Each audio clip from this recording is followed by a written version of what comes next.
My name is Julia Bennett, I'm 34, and for 4 years I let my mother mock me for being pathetic and single, while secretly married with a son. If you've ever faced something like this, comment where you're reading from.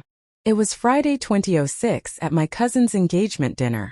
The restaurant smelled of seared steak and rosemary butter, the hum of conversation bouncing off exposed brick walls.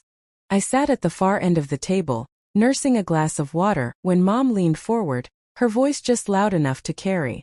"No wonder Julia still hasn't settled down," she said with a laugh, fork clinking against her plate. "Some women just aren't built for marriage." The table erupted with polite chuckles. My aunt smirked into her wine.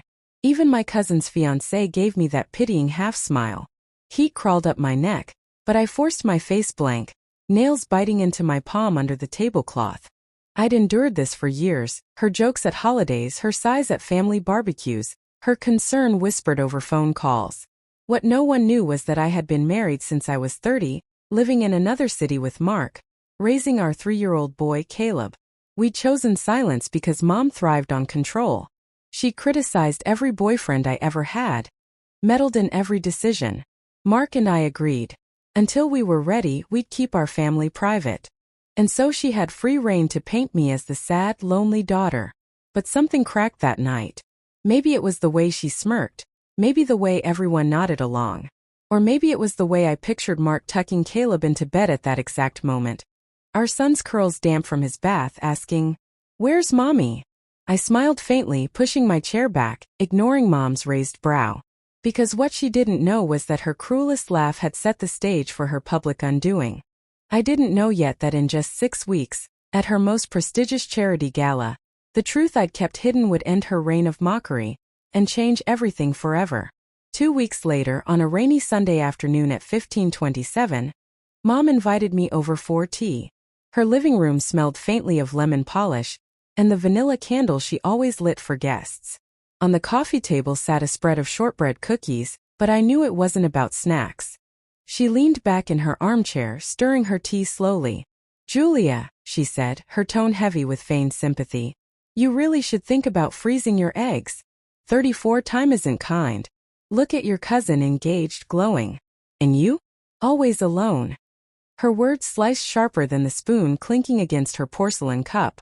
I pressed my palms against my knees, nails digging into the fabric of my jeans. I wanted to scream. "I'm married. I have a son. I'm not alone." But I stayed quiet, because I knew her script. If I gave her a taste of truth, she'd twist it into something ugly. Then she delivered the line that lit the fuse. "You know, dear," she said with a laugh, "sometimes I think you'll end up being the one who looks after me when I'm old, since you'll have no one else." The clock on the mantel chimed once, marking the half-hour. I stood too quickly, my teacup rattling against the saucer. "I should go," I muttered. She waved her hand. "Of course, run along. Netflix and takeout again, I suppose?" My jaw ached from holding back. I walked out into the rain, the damp air cooling my flushed skin. That night, in my own apartment, I opened my laptop. My calendar blinked back at me. March 12th, the Bennett Foundation Gala. Mom's annual stage, where she preened in gowns and collected praise from donors. My chest steadied. If she wanted to laugh at me, she'd do it knowing nothing. But at her gala, in front of the people whose opinion she craved most, I'd reveal everything. The game wasn't about silence anymore. It was about timing. Hiding Mark and Caleb hadn't been an accident. It had been survival. Growing up, Mom controlled everything: what I wore, who I saw, even which subjects I chose in school. 15, I wanted to join the art club. She scoffed. "Pointless. You'll take debate instead." At 18, when I was offered a chance to attend a college in another state, she cried for a week until I gave it up and enrolled locally. Boyfriends didn't stand a chance.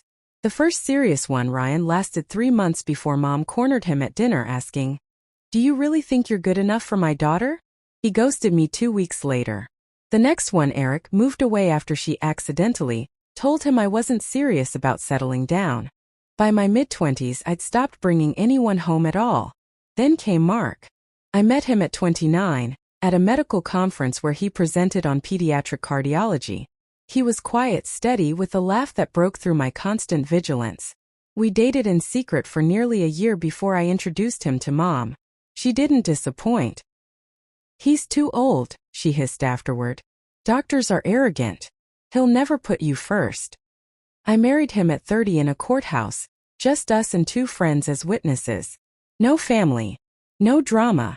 6 months later, Caleb was born, dark curls, lungs strong enough to fill the hospital ward with his cries. I held him close and whispered, "You'll never know the cage I grew up in." But Mom's shadow loomed even then. She called weekly, prodding, "Any dates yet? Met anyone worth introducing?"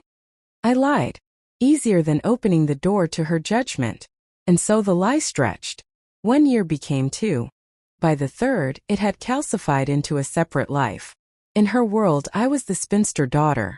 In mine, I had a home, a husband, and a toddler who raced plastic cars across the hardwood floor. What's at stake now isn't just dignity. It's truth. For years, she controlled the narrative. But when she laughed at me in front of the family, something cracked. I realized I wasn't protecting myself anymore. I was protecting her image. And I was done with that. By late February, I began to prepare. One evening at 21:46, after Caleb had finally fallen asleep, I sat on the living room rug surrounded by folders. The faint smell of his baby shampoo still lingered in the air. Mark leaned against the couch, watching quietly as I opened a slim leather-bound album. Inside were photos no one in my family had ever seen. Our wedding at the courthouse, me in a cream dress, Mark in a navy suit, both of us smiling like the world belonged to us. Caleb's birth certificate, folded neatly in a sleeve, his tiny footprint stamped in dark ink. Pictures from his first birthday, balloons, frosting smeared across his cheeks.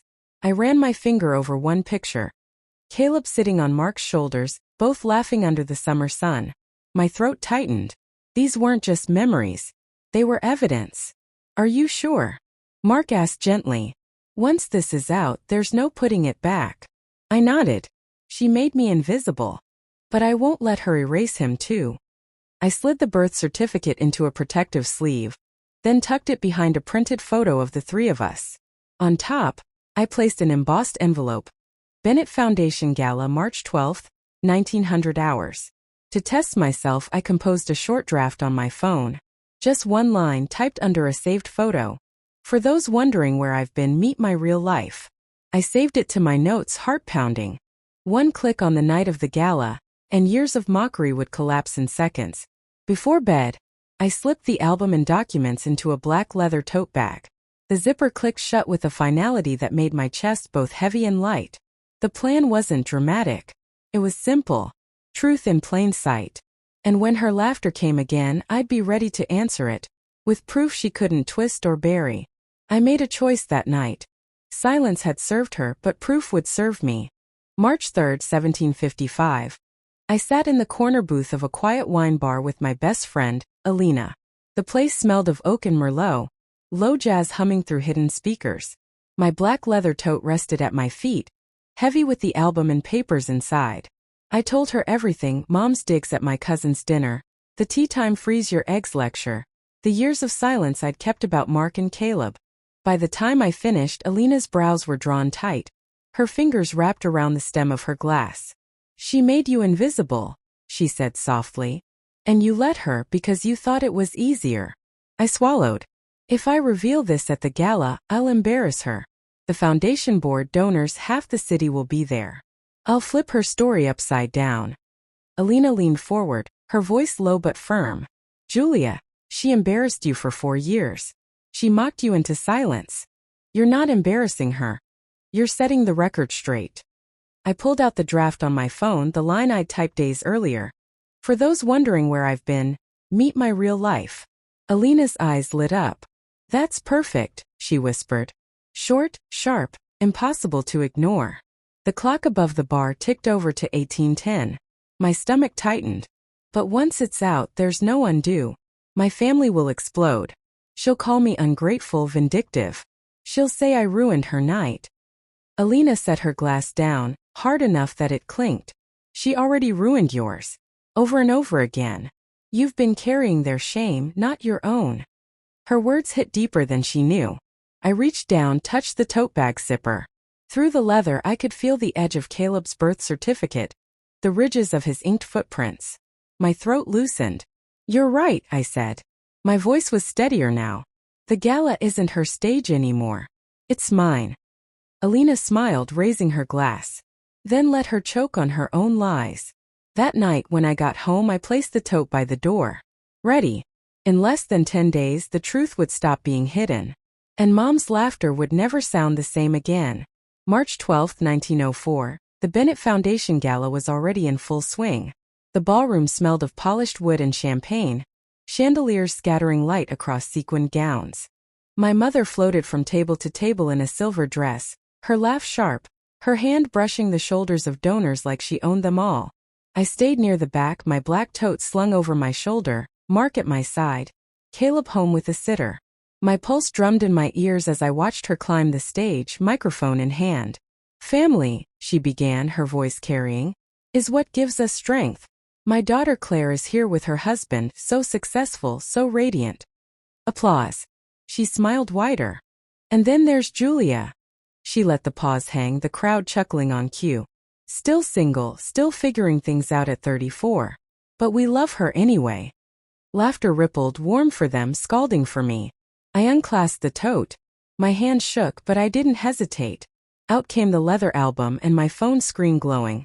At 1911, while Mom basked in her own joke, I uploaded the first photo. Mark and me at our wedding, smiles real and unfiltered. The caption: "For those wondering where I've been, living my real life." At 1912, I added another. Caleb on Mark's shoulders, curls wild, both of them laughing under summer sun. 3 years of joy, kept safe from noise. Phones buzzed across the room. Murmurs spread. Heads turned. A donor in the second row gasped audibly, showing his wife the screen. Within seconds, the ripple became a wave. People whispering, scrolling, pointing. Mom froze on stage, microphone still in hand. She tried to laugh, but the sound cracked. This isn't the place." But the crowd was already shifting. Eyes left her. Eyes came to me. I stood taller, meeting her gaze across the ballroom. Not angry, not smug. Just unhidden. Mark slipped his arm around my waist, grounding me. The gala wasn't her stage anymore. The lever had been pulled. And the spotlight, once her weapon, now burned only her. The fallout was immediate. By the next morning, 7:32, my phone was flooded with messages. Some from cousins. "Julia, why didn't you tell us? He's adorable." Others from colleagues. "Saw your posts last night, powerful. You looked incredible." But the ones from my parents were different. "Mom, how could you humiliate me in front of donors?" "Dad, we'll talk when you calm down. You went too far." I didn't reply to either. Instead, I scrolled through the hundreds of likes, comments, shares. Photos of me, Mark, and Caleb had already spread through the local community. No more whispers about my lonely life. No more pitying glances at family dinners. At 11:10, my aunt called. Her voice was hushed, conspiratorial. "Your mother stormed out of the board meeting this morning. Half the trustees were asking why she lied for years. She's furious." I pictured Mom in her silver gown, the same one now splashed across social media with captions like, "Charity leader Mock's daughter gets blindsided by truth." Her image was cracking, and this time not on my shoulders. Meanwhile, Mark took the day off. We spent the afternoon at the park with Caleb, the smell of cut grass sharp in the spring air. He ran between us, laughing while I breathed easier than I had in years. But the consequences reached deeper than family gossip. By Monday, 2 major donors pulled back from the foundation. Officially, they cited restructuring priorities. Unofficially, I knew it was because trust had been broken. My mother's favorite stage was collapsing beneath her. That evening, Dad showed up at my apartment. His suit was wrinkled, his face drawn. "Julia," he said quietly, "your mother hasn't stopped crying. She says you ruined her." I met his eyes steadily. "I didn't ruin her. She ruined herself every time she laughed at me in public. I just stopped covering for it." He flinched, as if the words hit harder than he expected. He didn't argue. He just left. That night, as I tucked Caleb into bed, his curls still damp from his bath, he asked, "Mommy, why are you smiling?" I kissed his forehead and whispered, "Because they finally saw the truth." It was March 18, 2043, when the call came. Mom's number flashed on my screen. I hesitated, thumb hovering before answering. Her voice was sharp at first, brittle. Julia, how could you? You sabotaged me. Donors think I'm a liar. The board is questioning my leadership. Do you have any idea what you've done? I sat at my kitchen table, the scent of chamomile tea rising from my mug. I didn't sabotage you, I said calmly. I showed them what was always there. You blindsided me, she snapped. You made me look like a fool. I reached for the black album, opening to the photo of Mark holding Caleb. You did that yourself every time you told the world I was a failure, every time you laughed about me being alone. You erased me. I just filled the silence with the truth. She was quiet for a beat, then hissed. You could have told me privately. You didn't have to humiliate me. I took a sip of tea, the warmth steadying me. Privately, you never listened. Publicly, you couldn't ignore it. Her breathing was uneven now. You'll regret this, Julia. Family should protect each other. I closed the album, my voice steady. Family doesn't protect lies. Family protects people. And you never protected me. The line went silent for a long moment. Then she muttered, almost to herself, You've destroyed everything I built. I looked out the window at the city lights flickering against the dark sky. No, I said softly. You destroyed it by building on my silence. I just stopped holding it up. I ended the call. The truth gap was sealed. She had her narrative and I had mine, but only one was real. And for the first time in years it wasn't hers. It's June now, 3 months since the gala, and my world finally feels like mine. Mornings begin with the soft clang of Caleb's toy cars against the hardwood floor. The smell of coffee drifting from the kitchen while Mark hums quietly over the stove. I sit at the table with my notebook open, sketching out plans. A summer trip to the coast, enrolling Caleb in preschool this fall, finishing the certification course I've postponed for years. The black leather tote with the album still sits on the shelf, but I don't carry it anymore. I don't need to prove my life exists. It breathes beside me every day. My parents? Calls have grown sparse. The last one from Dad ended in silence when I repeated the same words. I won't be erased again. Mom sends messages now and then, short, clipped. Hope you're well. I answer politely, but I no longer bend. My boundaries are simple now. I don't explain joy. I don't apologize for truth. I don't attend events where I'm the punchline. Instead, I choose presence where it matters. Last week, I sat on the grass at the park, Caleb's curls catching the sunlight as he giggled on the swings. My heart felt full. Not because anyone applauded, but because no one could take the moment away. This fall, I'll present a paper at a medical conference. My name not hidden, not mocked. Mark and Caleb will sit in the audience. And if Mom reads about it in the paper, so be it. I'm not the daughter defined by silence anymore. I'm the woman who writes her own story. And this time the ending belongs to me.